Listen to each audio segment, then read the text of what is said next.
उनके सत्संकल्प से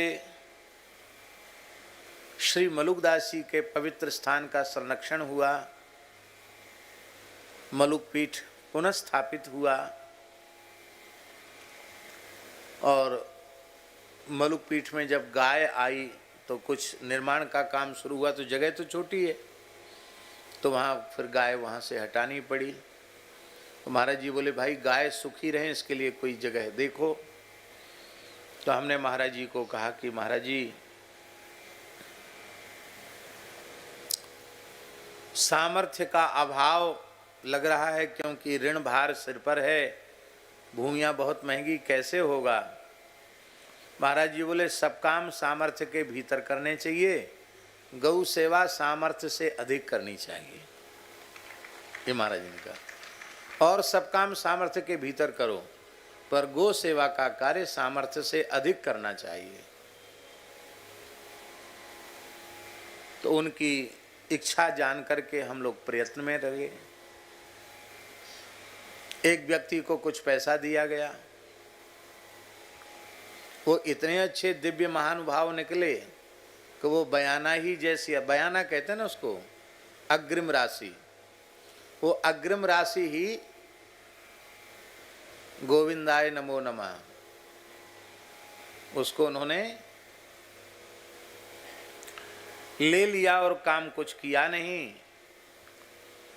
और मांगने पर देने का तो कोई प्रश्न ही नहीं था। हमने कहा महाराज जी 2 लाख रुपए दिए थे, वो भी जय सियाराम हो गए। महाराज जी बोले कोई बात नहीं, कभी लिया होगा आपने उनसे किसी जन्म में, चुक्ति हो गया, जो गया सो गया, उसके लिए गतम न शोचामि कृतम न मन्ये, जो चीज़ बीत गई है उस पर शोक नहीं करना चाहिए। किसी के प्रति कोई उपकार बन गया हो तो उसको मानना नहीं चाहिए, मैंने ऐसा किया, हो गया, अच्छी बात है। तो बोले गतम न शोचामि कृतम न मन्ये, कोई बात नहीं। फिर हमने कहा, उस समय जड़खोर की स्थापना तो हुई नहीं थी, तो हमने कहा महाराज जी अब मन में ऐसा विचार है कि 1-2 गाय तो मलुक पीठ में थोड़ी जगह में भी रह सकती है, 2 गाय प्रतीकात्मक रूप से रख लेते हैं, बाकी जो 8-10 गायें सब सूर्यश्याम गौशाला भेज देते हैं। तो भगवान को गाय का दर्शन होता रहेगा और गाय का दूध भगवान को भोग लगता रहेगा। आपकी क्या आज्ञा है गोपाल जी। महाराज जी बोले वृद्ध से परामर्श नहीं लेना चाहिए, हमारी बुद्धि बहुत काम नहीं करती है, वृद्ध से परामर्श नहीं लेना चाहिए। मेरा मस्तिष्क काम नहीं कर रहा है, मैं कुछ नहीं कह पाऊंगा। हम समझ गए कि इनका रुख नहीं, महाराज जी तो सबको समाधान करते, ऐसी उपेक्षा क्यों कर रहे हैं। तो हमने कहा नहीं महाराज जी, हमारे लिए तो आपकी आज्ञा ही सर्वोपरि है, आप जो कह देंगे वही हमको करना है, आप संकोच न करें, आप स्पष्ट आज्ञा करें। हम तो थोड़े परेशान हो गए इसलिए अपने मन की बात आपसे कह रहे हैं। तो जो महाराज जी ने वाक्य कहे उसको यदि हम लोग अपने जीवन में मूल मंत्र मान करके चलें तो भारतवर्ष की धरती गोवध के कलंक से विमुक्त हो जाएगी। वो वाक्य क्या थे शर्मा जी? वो वाक्य थे, हूबहू दोहरा रहे उनके शब्दों को। पंडित जी, हमको पंडित जी बोलते थे वो, पंडित जी कराल कलिकाल है, गौ ब्राह्मण और साधु तीनों पर संकट है,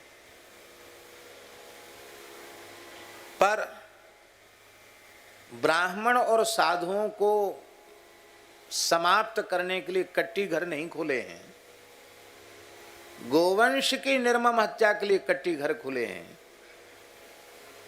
इसलिए साधु और ब्राह्मण से भी ज्यादा संकट गाय पर है। इसलिए हम कभी अपनी वाणी से ऐसा नहीं बोल सकते हैं कि गौ सेवा कम कर दो।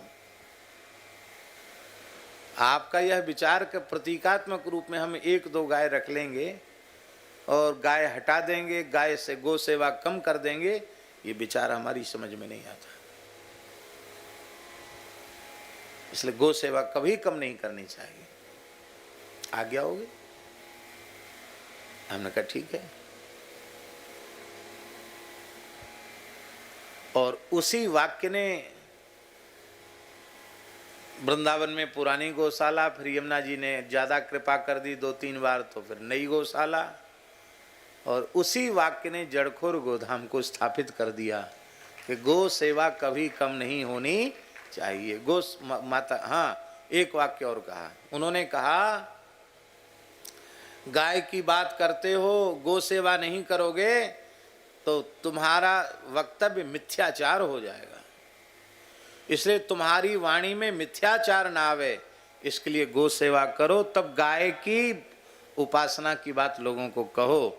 स्वयं गौ सेवा न करो तो दूसरों को कहने के अधिकारी नहीं हो। ये उनके गोरक्षा संबंधी उपदेश हमें प्राप्त हुए। किसी पर प्रसन्न होते थे तो उसको गौ सेवा बताते थे।